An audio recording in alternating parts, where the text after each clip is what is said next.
N convention centre కూల్చివేత మీద నాగార్జున నిన్ననే మాకేం సంబంధం లేదు, నేనేమి ఆక్రమించుకోలేదు, అది పట్టా భూమి అని ప్రకటించడం.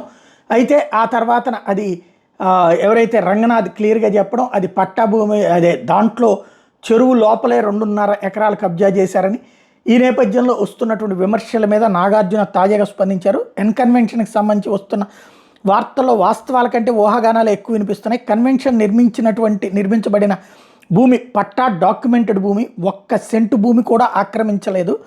తుమ్మిడికొంట చెరువు ఆక్రమణకు గురి కాలేదని special court AP land grabbing prohibition act 24/2/2014 ఒక ఆర్డర్ SR 3943/2011 ద్వారా జడ్జిమెంట్ ఇవ్వడం జరిగింది.